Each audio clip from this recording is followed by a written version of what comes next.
खुशामदीद। मैं मोहम्मद इमरान इस्तकबाल करता हूं आपका राजस्थान सरकार और वेदांता के CSR इनिशिएटिव ई कक्षा में, जिसके टेक्निकल पार्टनर हैं मिशन ज्ञान।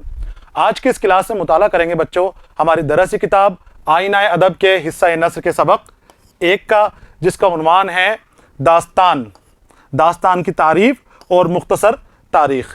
बच्चों इस सबक के अंदर हम दास्तान के बारे में पढ़ेंगे, दास्तान का मुताला करेंगे, दास्तान की तारीफ कि दास्तान किसे कहते हैं और ये कहाँ से हमारे उर्दू अदब के अंदर आई, किस तरह से उर्दू अदब में लिखी जाती हैं, उन सब का मुताला हम मुख्तसर तारीख के अंदर इसका करेंगे। दास्तान के बारे में आपको बता दूं बच्चों, आपने अलिफ लैला की दास्तान सुनी होगी या आपने किस्सा हातिम ताई के बारे में भी सुना होगा।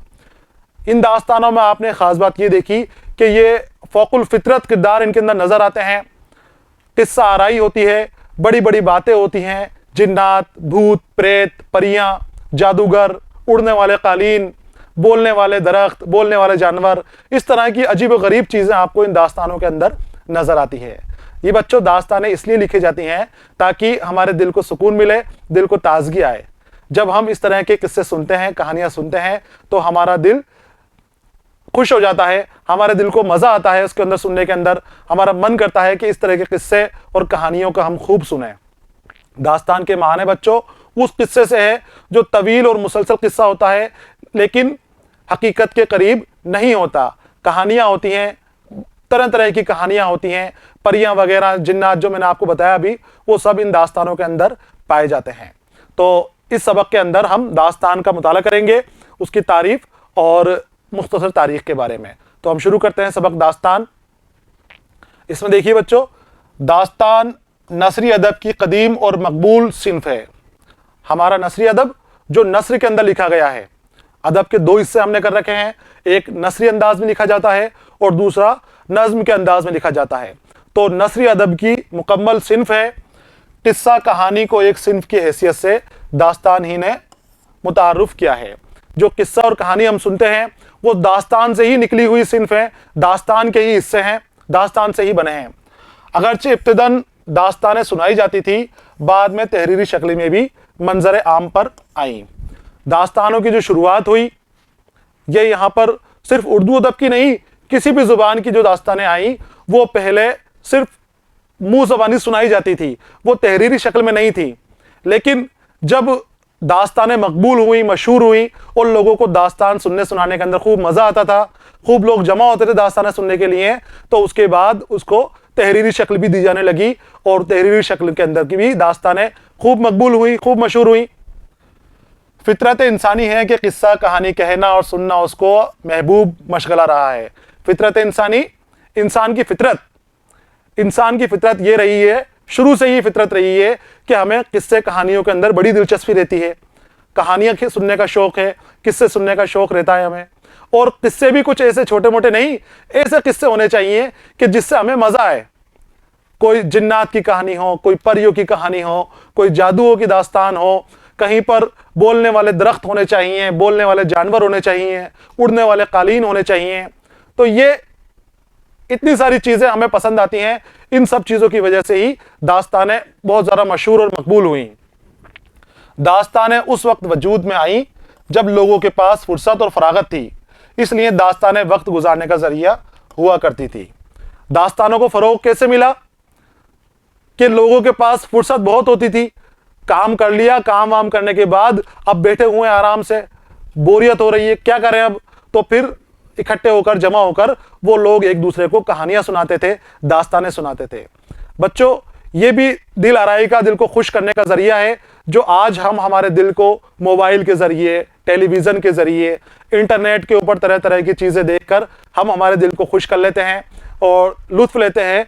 उस वक्त इतनी सारी चीज़ें नहीं थी लुत्फ़ लेने के लिए, इतनी सारी चीज़ें मुहैया नहीं थी, तो फिर वो लोग क्या करते थे, किस्से कहानियाँ, दास्तान, नाटक वगैरह के अंदर ड्रामे करते थे और उनसे अपने दिलों को खुश करते थे, अपनी तबीयत में ताजगी पैदा करते थे। आगे आते हैं। दास्तान एक तवील और मुसलसल किस्से को कहते हैं जिसकी बुनियाद हकीकत पर नहीं होती बल्कि फर्जी और ख्याली चीज़ें और माफूकुल फितरल अनासिर पर होती है। दास्तान किसे कहते हैं? एक तवील किस्से को कहते हैं। बड़ी सारी कहानी होती है लेकिन सच्चाई उस कहानी के अंदर ज़रा सी भी नहीं होती, बहुत कम सच्ची बातें होती हैं और ज़्यादातर वो खाली किस्सा आराई के ऊपर, सुनी सुनाई बातों के ऊपर बनी होती है। उसकी बुनियाद हकीकत पर नहीं होती बल्कि फ़र्जी ख्याली चीज़ें और माफूकुल फितरत जो असल में वाक़ई नहीं हो। परियां, जिन्नात, उड़ने वाले कालीन अब ये असल में थोड़ी मौजूद हैं, लेकिन उन कहानियों के अंदर, दास्तानों में ये चीज़ें मौजूद रहती थी और यही वजह थी कि दास्तानों के अंदर लोगों की दिलचस्पी थी। परियों की कहानियाँ, जिन्नातों की कहानियाँ, तरह तरह की चीज़ें उसके अंदर। माफूकुल फितरत वो जो हकीकत में मौजूद नहीं हो, हकीकत से गायब हो, कुदरती बनाई गई नहीं हो, कुदरती रूप से पाई नहीं जाती हो, जिसका मकसद तफरी और तबे और तफक्कुरात से छुटकारा हासिल करना होता था। इन दास्तानों का मकसद क्या होता था? हमारे दिल को, जो दिल मलूल हो जाता था हमारे दूसरे कामों से, उसमें ताजगी पैदा करने के लिए।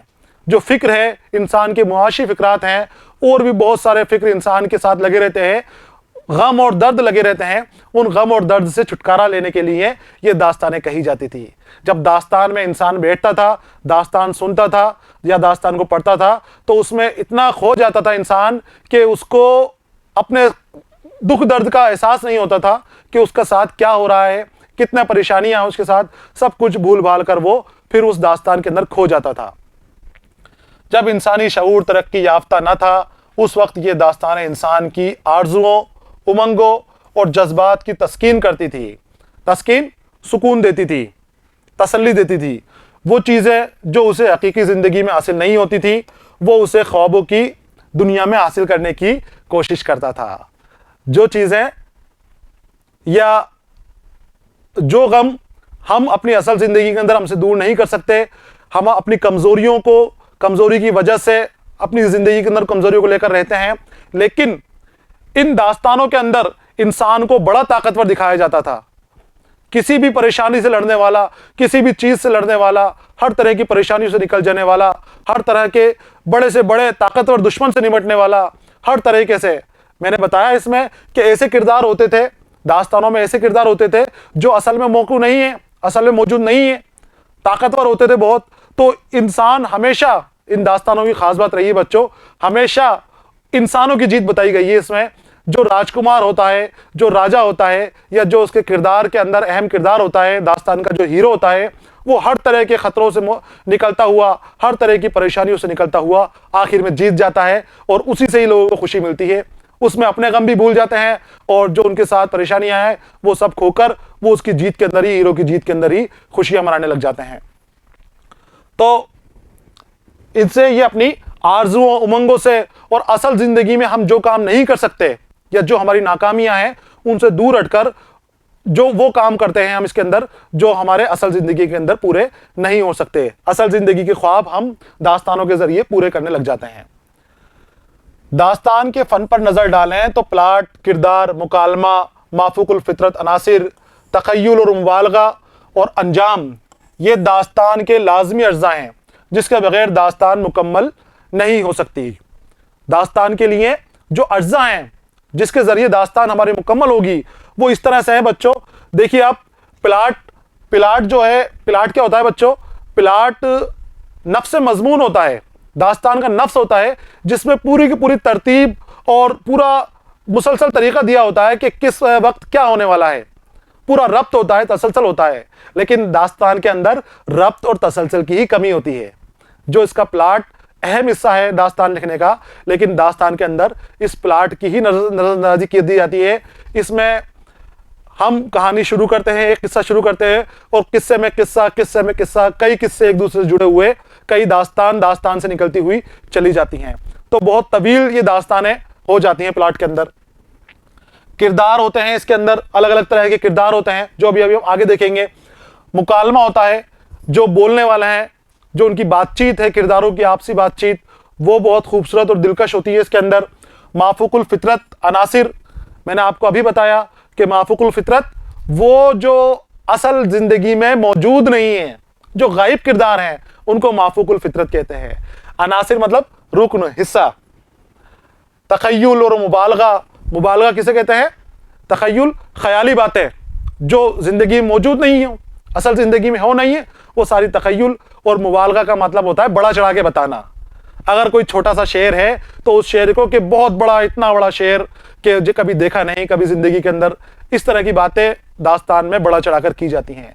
छोटी से छोटी चीज को भी बड़ा चढ़ाकर, बहुत तारीफें करके या बहुत बुराई करके उसको बहुत ताकतवर या बहुत बड़ा करके बता दिया जाता है। इसे मुबालगा आराई कहते हैं बच्चों, छोटी चीज को बड़ा बताना, मुबालगा। तो ये अज्जा हैं। अब इन अज्जा को हम तफसील से देखेंगे कि किस तरह के इसमें क्या क्या चीजें हैं। प्लाट के अंदर देखिए बच्चों, प्लाट वाकयात की तरतीब वो तंजीम को कहते हैं जो दास्तान में अक्सर मफकूद हैं। तरतीब और तंजीम नज्म से, नज्म यानी तरतीब से जमाया हुआ। तो प्लाट के अंदर पूरे के पूरी दास्तान में क्या क्या चीजें रहेंगी, क्या होनी चाहिए, क्या होनी नहीं चाहिए, वो पूरा नज्म से, तरतीब से जमाया हुआ होता है, बताया हुआ होता है।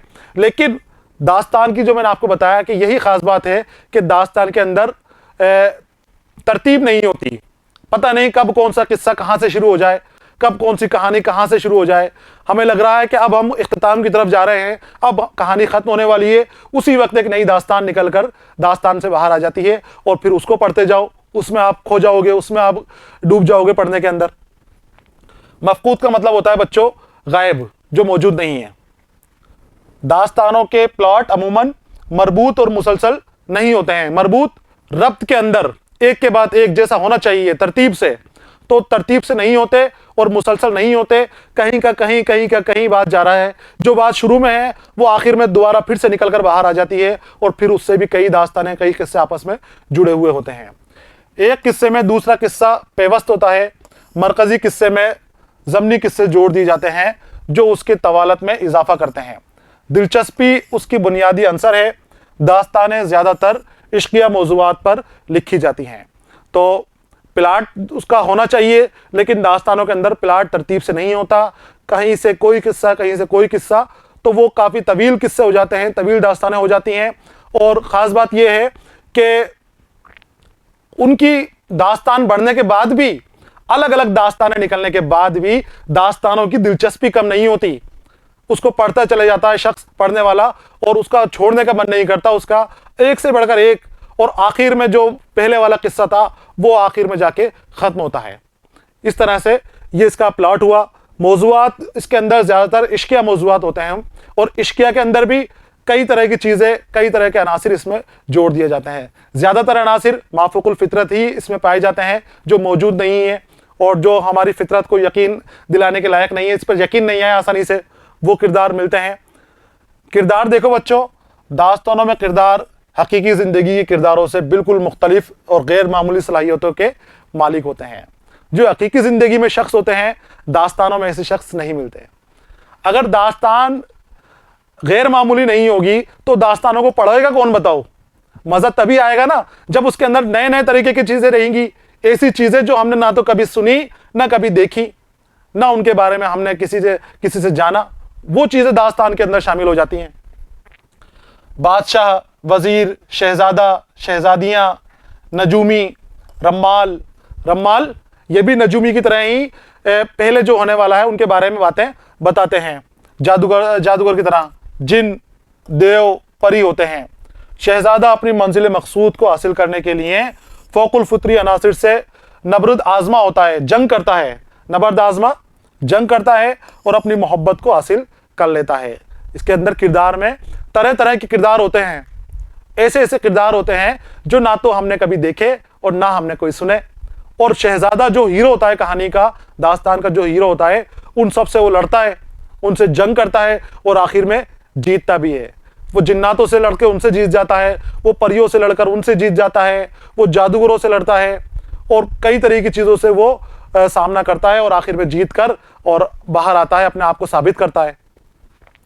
आगे देखते हैं हम माफूकुल फितरत अनासिर। फ़ौकुल फितरी अनासिर दास्तानों का लाजमी जुज़ू है। जो फितरत इस पर यकीन नहीं करे, जो मौजूद नहीं हो, वो किरदार भी दास्तान का अहम अनासिर है, वो ज़रूरी है दास्तान के अंदर। अगर दास्तान में वो नहीं होंगे तो फिर दास्तान में वो दिलचस्पी नहीं आएगी। यानी जिन, देव, परी, हवा में परवाज करते हुए कालीन, बोलते हुए जानवर, जादू की टोपी, अजीबुल खलकत लोग, अगर उनकी दास्तानों से निकाल दिया जाए तो दास्तान दास्तान ना रहे। अजीबुल खलकत लोग कौन होते हैं बच्चों? वो जिनको देखकर या तो हंसी आए, अजीबुल खलकत जो खलकत की तरह नहीं हो, आम खलकत, आम लोग जो हम लोग हैं, आम लोग, लेकिन अजीबो खलकत जो खलकत के अंदर अजीब हैं, या तो उनको देखकर हंसी आएगी या उनको देखकर खौफ आएगा, उनको देखकर डर लगेगा, ऐसे किरदार। तो ये सारे के सारे किरदार कहां मिलेंगे हमें? दास्तानों के अंदर। दास्तानों की खास बात है कि माफूकुल फितरत अनासिर उसके अंदर मिलेंगे। अंसर की जमा है अनासिर, और इसके माने होता है हिस्सा, जुजू या रुकन। और अगर ये सब किरदार दास्तान से हटा दो तो दास्तान हमारी दास्तान नहीं रहेगी, वो दास्तान लगेगी नहीं। इसके बाद बच्चों तखय्युल और मुबालगा। तखय्युल और मुबालगा पर दास्तान की बुनियाद कायम हुई है।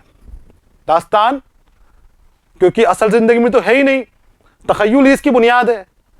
जो सोचा लिखने वाले ने, जो कहानी सुनाने वाले ने, दास्तान सुनाने वाले ने जो सोचा वो वही उसने पैदा कर दिया। उसने कहा कि उड़ने वाले जानवर होने चाहिए, उड़ने वाला शेर होना चाहिए, दास्तान वाले ने उसने ख्याल किया और उसने उड़ने वाला जानवर बना दिया। यही ये तखय्युल आ रही, ख्याल आ रही।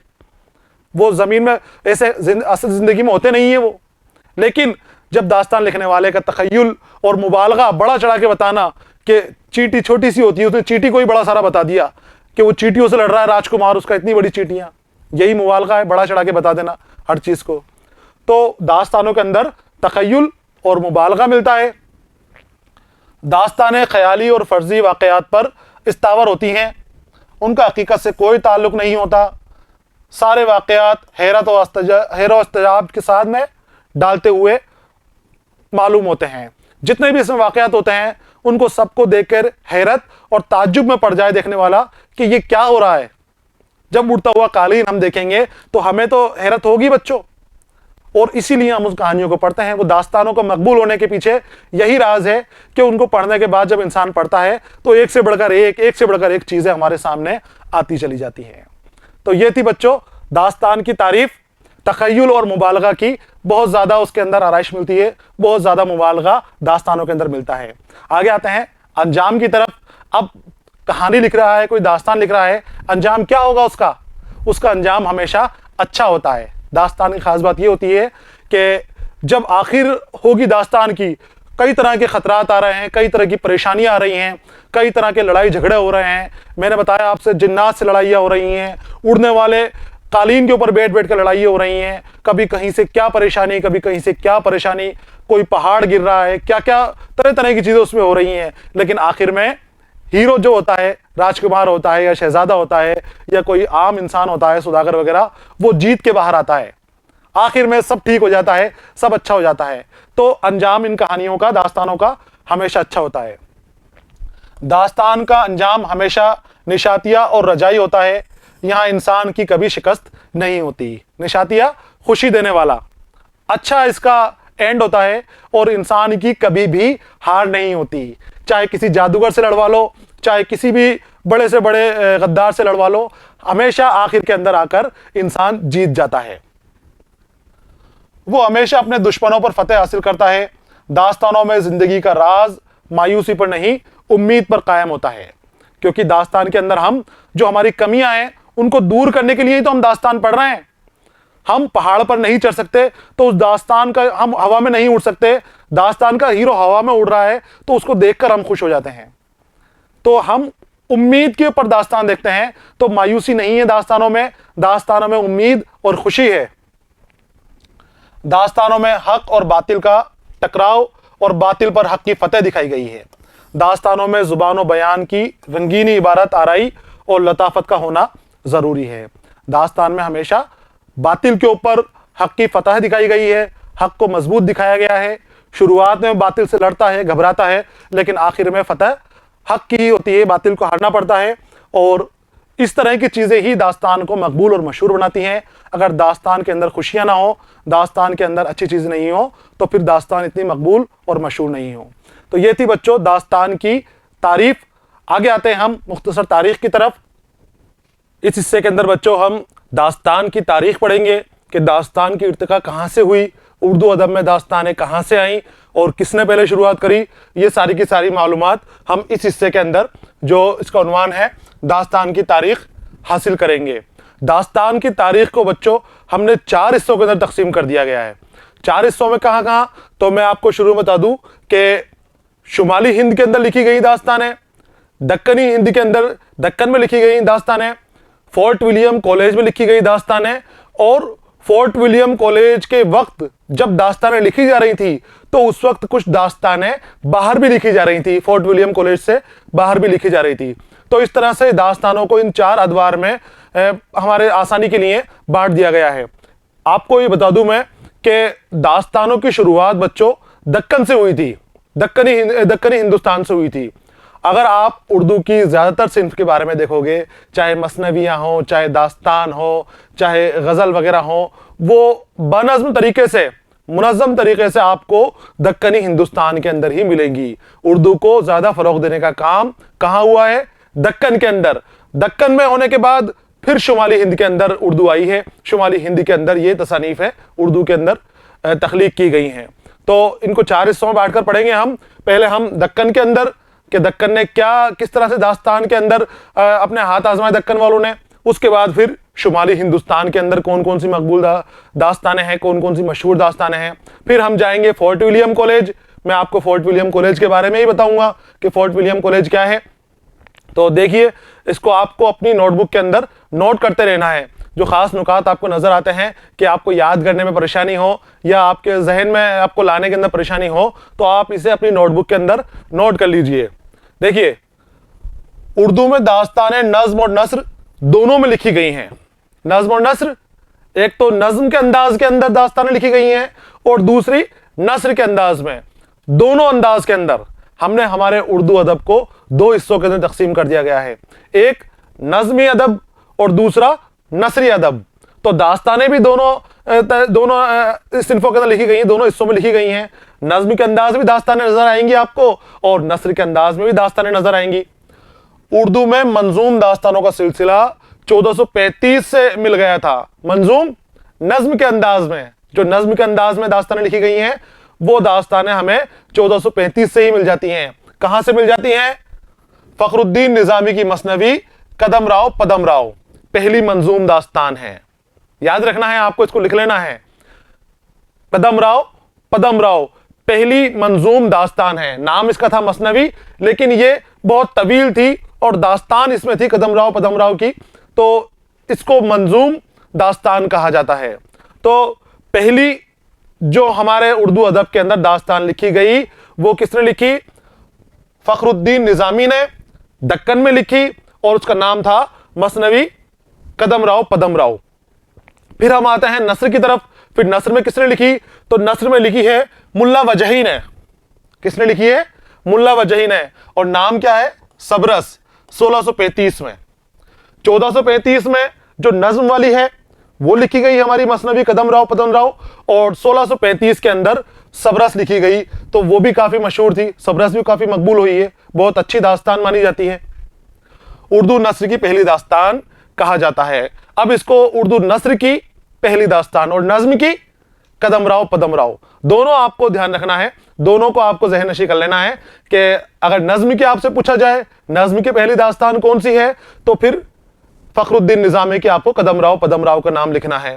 अगर आपसे पूछा जाए कि उर्दू अदब की नसरी अंदाज में लिखी गई पहली दास्तान कौन सी है, तो उस दास्तान के अंदर आपको किसका नाम लिखना है? सबरस का। और सबरस किसने लिखी थी? मुल्ला वजही ने। दक्कन में सबरस के अलावा मुंशी मोहम्मद इब्राहिम बीजापुरी ने फारसी अनवारे इलाही अनवारे सहेली का तर्जुमा दक्कनी अनवारे सहेली में भी किया था। फारसी में अनवारे सहेली थी, उसी उन्वान से दक्कनी के अंदर यानी उर्दू में तर्जुमा किया था। शमसुद्दीन अहमद ने अलिफ लैला का पहला उर्दू तर्जुमा हिकायतुल जुलैला के नाम से किया था। अलिफ लैला अरबी के अंदर दास्तान थी, अरब से आई है और दिगर मुमालिक में फैल गई। हर जगह अलिफ लैला के किस्से मशहूर हैं, तो उसका तर्जुमा उर्दू के अंदर हिकायतुल जुलैला के नाम से किया था। किसने किया था? शमसुद्दीन अहमद ने। शमसुद्दीन अहमद ने अरबी से उर्दू में तर्जुमा किया था। बच्चों, दास्तान के बारे में मैं आपको बता दूं, दास्तान क्या, उर्दू अदब की जो ज्यादातर सिन्फ हैं, जो शुरुआत में लिखी गई थी, जो कदीम सिन्फें हैं, उनके अंदर एक खास बात यह है कि वो ज्यादातर मुतरजिम है, वो तबेजाद कम है। वो इसलिए क्योंकि हमारी उर्दू जुबान नई जुबान है, बहुत नई जुबान है हमारी उर्दू जुबान। तो हमारे अंदर उर्दू अदब के अंदर जखीरा कम था, हमारे पास दास्तानें कम थी, हमारे पास किस्से कहानियां नाटक ड्रामे कम थे। तो फिर जो शुरुआत के हमारे अदीब हुए हैं उर्दू अदब के अंदर, उन अदीबों ने हमारा जखीरा बढ़ाने के लिए दूसरी जुबानों से तर्जुमा किया, दूसरी जुबानों से तर्जुमा कर करके उर्दू अदब को वसी किया, उर्दू अदब के अंदर बड़ा जखीरा इकट्ठा किया। तो नई जुबान होने की वजह से, और उसके बाद फिर तबेजात भी लिखी गई, और तबेजात भी बहुत अच्छी और बहुत मकबूल लिखी गई हैं। तो हिकायतुल जुलैला के नाम से किया, इसके अलावा दक्कनी सिंहासन बत्तीसी और मलकाए जमाओ काम कुंदला अहम दास्तानें हैं। ये दक्कनी हिंदुस्तान के अंदर दक्कन में लिखी गई दास्तानें हैं।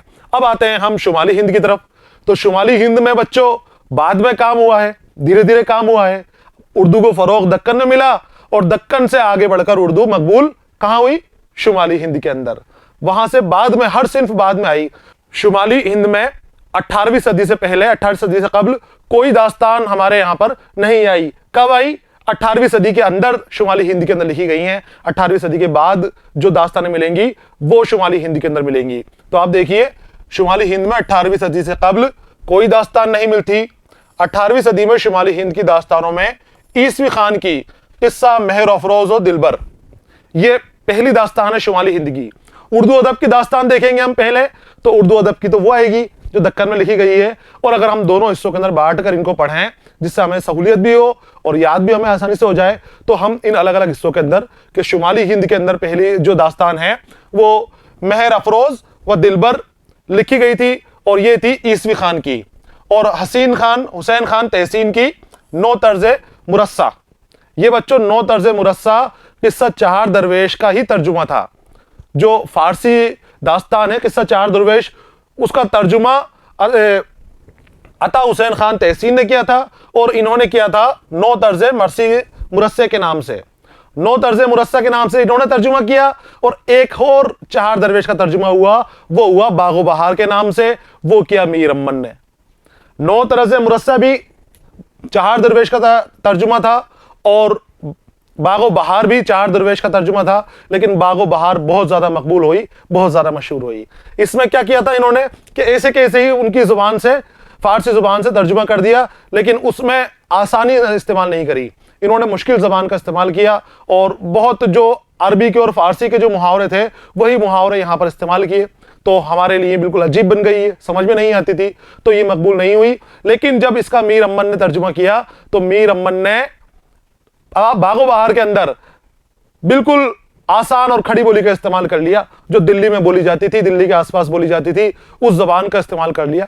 दिल्ली से ताल्लुक रखते थे आप भी, मीर अम्मन भी, तो उसी जबान के अंदर आपने लिखी, और वो इतनी मकबूल हो गई कि बच्चे बच्चे के अंदर मशहूर हो गई, जगह जगह पढ़ी जाती थी, और बहुत शौक से पढ़ी जाती थी दास्तानें जो बागो बहार लिखी गई थी नौ तर्ज मरसी की तरह। तो मेहरचंद खत्री की नौ आईन हिंदी और उर्फ किस्सा मुल्क मोहम्मद और गेती अफरोज, ये दो लिखी थी मेहरचंद खत्री ने। इसके बाद हम आते हैं सैयद हुसैन शाह हकीकत की जज्ब इश्क, और फिर मुगल हुक्मरान शाह आलम सानी की अजायबुल क़िसस। ये शुमाली हिंद में लिखी गई दास्तानें हैं। तो हमने पहले दक्कन के अंदर लिखी हुई दास्तानों के बारे में देखा, और उसके बाद हमने शुमाली हिंद के अंदर लिखी हुई दास्तानों का मुताला किया। अब आगे आते हैं हम फोर्ट विलियम कॉलेज की तरफ। फोर्ट विलियम कॉलेज क्या था बच्चों? जब हिंदुस्तान के अंदर अंग्रेज हुकूमत थी, अंग्रेज यहां पर थे, तो अंग्रेज आए तो थे यहां पर व्यापार करने, लेकिन उन्होंने यहां पर अपनी हुकूमत भी कायम कर ली। हुकूमत कायम कर ली तो उसको अफसरान चाहिए थे, अफसर चाहिए थे, तो उन्होंने अफसर यहां से नहीं लिए, अफसर अपने विलायत से मंगवाए, जो इंग्लिस्तान है वहीं से अफसर मंगवाए। अब उनको तो यहां के लोगों की जुबान आती नहीं थी। उस वक्त दिल्ली में क्या था बच्चों कि जो अदबी जुबान थी वो तो थी फारसी, और जो आम बोलचाल की जुबान थी वो थी खड़ी बोली, जिसको हम उर्दू बोलते हैं, आगे बदलाव होकर उसमें उर्दू हो गया। तो अदबी जुबान खड़ी बोली थी, अदबी जुबान फारसी थी, और आम बोलचाल की जुबान खड़ी बोली थी। तो जो अदब है, उर्दू अदब है, किताबें जो थी वो सब फारसी में थी। आम इंसानों को फारसी सीखने में आती नहीं थी, तो लोगों को उर्दू से रूबरू कराने के लिए फोर्ट विलियम कॉलेज बनाया गया। फोर्ट विलियम कॉलेज, जो अंग्रेज अफसर आने वाले थे विलायत से, वो अक्सर जो लोगों से बात करेंगे, लोगों के बीच जाएंगे और उनको हुक्मनामे देंगे, तो उनको लोगों की भाषा, लोगों की जुबान आनी बहुत जरूरी थी। तो उनको आम जुबान, आम लोगों की जुबान जो उर्दू थी, खड़ी बोली थी, वो सिखाने के लिए फोर्ट विलियम कॉलेज खोला गया। अब सिखाने के लिए फोर्ट विलियम कॉलेज तो खोल दिया, लेकिन फोर्ट विलियम कॉलेज के अंदर पढ़ाने के लिए किताबें ही नहीं थी। सारी किताबें तो फारसी में थी, तुर्की में थी, अरबी में थी, कोई फारसी उर्दू में किताबें थी नहीं। तो फिर इन्होंने फोर्ट विलियम कॉलेज के उर्दू के सदर थे जॉन गिलक्रिस्ट, इन्होंने जितने भी अदीब थे, बड़े बड़े मशहूर थे, उनको सबको जमा किया और उनको सबको अपने यहां पर फोर्ट विलियम कॉलेज में मुलाजिम रखा। उनको मुलाजिमत दी, उनको सबको। उनको नौकरी पर रखने के बाद उनको यह काम दिया कि भाई आप ऐसा करो कि जितनी भी फारसी अदब की, अरबी अदब की, या जो दिगर जुबानों के अंदर अच्छी अच्छी किताबें हैं, उन किताबों का आप उर्दू में तर्जुमा करो। आप उनको उर्दू में लिखो किताबों को। उन किताबों को तुम उर्दू में लिखोगे तो हम इन किताबों से हमारे अफसरों को उर्दू सिखाएंगे, ताकि वो आसानी से लोगों से बातचीत कर सकें। तो इसलिए फोर्ट विलियम कॉलेज बनाया गया था। और फोर्ट विलियम कॉलेज में उनको सिखाने के लिए, अंग्रेज अफसरों को उर्दू सिखाने के लिए किताबों का तर्जुमा किया गया अलग अलग जुबानों से। तो वो किताबों का तर्जुमा हो रहा था और मीर अमन को भी बुलाया गया। मीर अमन ने उस वक्त वहां पर बागो बहार नाम से किस्सा चहार दुर्वेश, जो फारसी किताब थी, फारसी दास्तान थी, उसका तर्जुमा कर दिया। तो जो बहुत मशहूर, बहुत मकबूल तर्जुमा था उनका, बहुत मशहूर हुआ बागो बहार किस्सा जो था।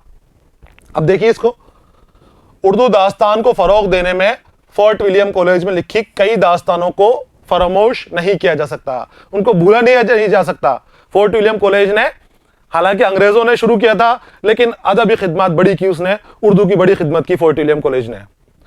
उनमें मीर अमन की बागो बहार, हैदर बख्श हैदरी की आराइश महफिल और तोता कहानी, शेर अली अफसोस की बाग उर्दू, मिर्जा अली लुत्फ की तज़किरा गुलशन हिंद, बहादुर अली हुसैनी की नसर बेनज़ीर, इखलाक हिंदी, मज़हर अली विला की मादोनल और काम कुदला और हफ्ते गुलशन, मिर्जा काजिम अली जवां की शकुंतला निहायत और निहाल चंद लाहौरी की मजहब इश्क काबिल जिक्र हैं। ये वो किताबें हैं, वो दास्तानें हैं जो फोर्ट विलियम कॉलेज के अंदर तर्जुमा की गई। बहुत मशहूर हुई किताबें, और इन सबसे जो मशहूर हुई वो थी बच्चों बागो बहार। बागो बहार बहुत ज्यादा मशहूर हुई, और उसी के अंदर से एक किस्सा हमारे सामने, जो हमारे आगे वाले सबक के अंदर आने वाला है, वो बागो बहार से ही लिया गया है। अलग अलग हिस्सों के अंदर बहुत तवील कहानी बागो बहार की, जो हम बागो बहार पढ़ते वक्त समझेंगे। तो ये हो गया फोर्ट विलियम कॉलेज।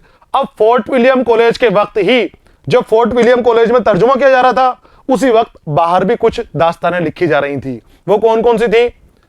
इसी दौर में फोर्ट विलियम कॉलेज से बाहर भी दास्तानें लिखी गई। उनमें इंशाअल्लाह खां इंशा की रानी केतकी की कहानी, रजब अली बेग सरूर की फसाना अजाइब अहम है। ये फसाना अजाइब भी बच्चों बहुत मशहूर है, और ये हिंदुस्तान की पहली तबेजाद या उर्दू अदब की पहली तबेजाद दास्तान है। पहली दास्तान जो हमने पढ़ी थी सबरस और मसनवी कदमराव पदमराव, लेकिन वो तर्जुमा थी। और यहां तबेजाद फसाना अजाइब शुमाली हिंद की पहली अहम तबेजाद दास्तान है। तबेजाद खुद की लिखी हुई, शुमाली हिंद की। गरज दास्तान अमीर हमजा, बोस्तान ख्याल, आराइश महफिल, बागो बहार, फसाना अजाइब, अलिफ लैला, रानी केतकी की कहानी वगैरह उर्दू की मशहूर दास्तानें हैं। ये कौन सी दास्तानें हैं जो नाम लिए हैं? ये बहुत मशहूर और मकबूल दास्तानें हुई हैं, और इन दास्तानों को महफिल बैठा बैठा के, महफिलें बना बनाकर दास्तानों को सुना और सुनाया जाता था, दास्तानों को पढ़ा जाता था। काफ़ी मकबूल हुई हैं ये दास्तानें।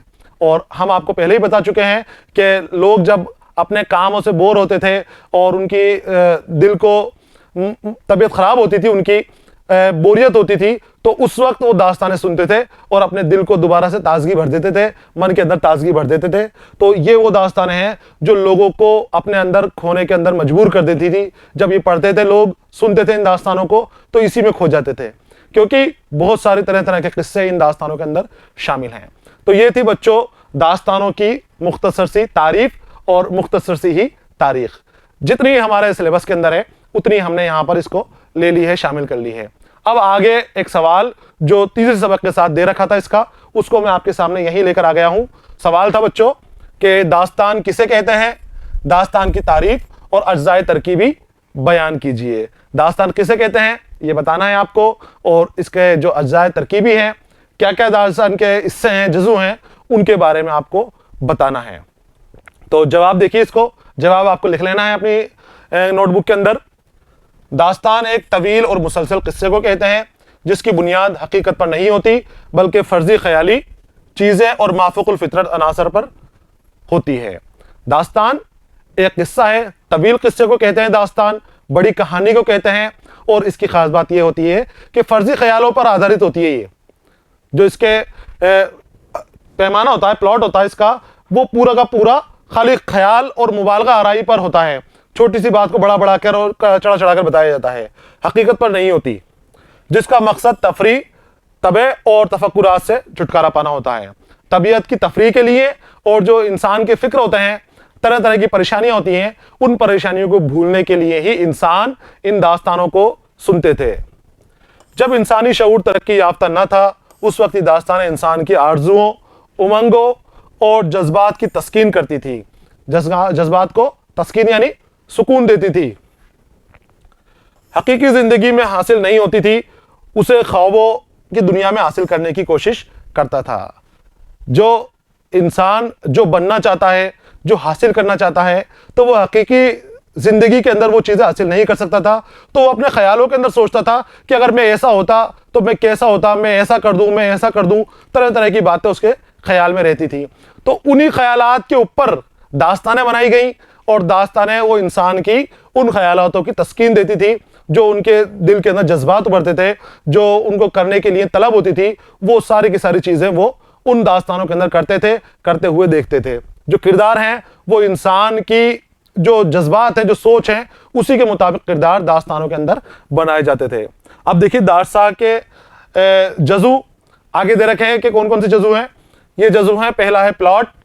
तो प्लॉट के बारे में मैंने आपको बताया था कि प्लॉट वाक़यात की तरतीब और मुसलसल अंदाज में बयान करने को कहते हैं, लेकिन यहाँ पर प्लॉट के अंदर तरतीब की भी कमी है, मुरत्तब नहीं होते ये किस्से और कहानियाँ, एक के बाद एक पता नहीं कहाँ से कौन सा किस्सा शुरू हो जाए, एक से एक दास्तान के अंदर कई किस्से जुड़े हुए रहते हैं। प्लॉट वाक़यात की तरतीब और तंजीम को कहते हैं, जो दास्तानों में अक्सर मफकूद हैं। मफकूद के माने मैंने आपको बताए थे, गायब रहते हैं, दिखाई नहीं देते, यानी नहीं होते हैं उसके अंदर। दास्तानों के प्लॉट अमूमन मरबूत और मुसलसल नहीं होते। एक किस्से में दूसरा किस्सा पेवस्त होता है। मरकजी किस्से में ज़मनी किस्से जोड़ दिए जाते हैं जो उसकी तवालत में इजाफा करते हैं। दिलचस्पी उसका बुनियादी अंसुर है, और दास्तानें ज़्यादातर इश्किया मौज़ूआत पर लिखी जाती हैं। दास्तानों के अंदर जो बुनियादी अंसुर है वो है दिलचस्पी। चाहे कुछ भी लिखो, कैसा भी लिखो, कैसा ही प्लाट हो, कैसे ही किरदार हो, लोगों की दिलचस्पी दास्तान में बनी रहनी चाहिए। ये इसका पहला जो प्लाट के अंदर दे रखा है, ये चीज़ को हमें ध्यान में रखनी है। तो प्लाट उसके मनज़ुम को कहते हैं, तरतीब को कहते हैं, लेकिन दास्तानों में तरतीब नहीं पाई जाती। दूसरा है किरदार। तो दास्तानों में किरदार हकीकी ज़िंदगी के किरदारों से बिल्कुल मुख्तलिफ और गैर मामूली सलाहियतों से लेस होते हैं, बने हुए होते हैं। बादशाह, वजीर, शहजादा, शहजादियाँ, नजूमी, रम्माल, जिन, देव, परी होते हैं। शहजादा अपनी मंजिल मकसूद को हासिल करने के लिए फ़ौकुल फितरी अनासिर से नबरदार होता है और अपनी मोहब्बत को हासिल कर लेता है। फ़ौकुल फितरी वो जो मौजूद नहीं है, या वो जो बहुत ख़तरनाक हैं, फितरत के अंदर नहीं पाए जाते, असल ज़िंदगी में किरदार नहीं पाए जाते, उन किरदारों को फ़ौकुल फितरी किरदार कहा जाता है। कि जैसे हम बात करें कि उड़ने वाला घोड़ा, अब ये असल ज़िंदगी के अंदर नहीं पाया जाएगा, ये सिर्फ ख्यालों के अंदर ही मिल सकता है उड़ने वाला घोड़ा। तो इस तरह के किरदार इन कहानियों के अंदर, इन दास्तानों के अंदर मिलते हैं। आगे आते हैं हम तख़य्युल और मुबालगा। ख्याल आराई के ऊपर मुबनी होती है सारी की सारी दास्तान, और मुबालगा होता है, बढ़ा चढ़ाकर बताने का हुनर होता है इसके अंदर। तख़य्युल और मुबालगा पर दास्तान की बुनियाद कायम होती है। दास्तान में ख्याली और फ़र्ज़ी वाक़यात की भरमार होती है। फ़र्ज़ी वाक़यात पर ही दास्तान इस्तावर होती है। उनका हकीकत से कोई ताल्लुक नहीं होता। सारे वाक़यात हैरत व ताज्जुब में डालने वाले होते हैं। और इसके बाद अंजाम है, जो ख्याल होता है अलग अलग चीज़ों के ख्याल के। अभी मैंने बताया था कि जब इंसान के जज्बात को तस्कीन नहीं मिलती है, उसके बातें जो दिल की चाहत होती है, वो तलब होती है, पूरी नहीं होती, तो वो ख्यालों में, ख्वाबों के अंदर अपनी वो कमियां पूरी करने लग जाता है। अगर कमज़ोर आदमी है तो ख्यालों के अंदर अपने आप को ताकतवर देखना चाहता है। अगर वो किसी से डरता है तो ख्यालों में, अपने ख्वाबों में वो चाहता है कि मैं उसी की पिटाई करूं, उसी को मारूं जिससे डरता है। तो बड़ा चढ़ाकर पेश किया जाता है। उसी तरह दास्तानों के अंदर भी ख्याल, तखय्युल और मुबालगा मिलता है कि जिसके ज़रिए इंसान के अंदर वो काम करने की ताकत भर दी जाती है जो असल ज़िंदगी में उससे करने के लिए बहुत मुश्किल है, वो असल ज़िंदगी में वो काम नहीं कर सकता।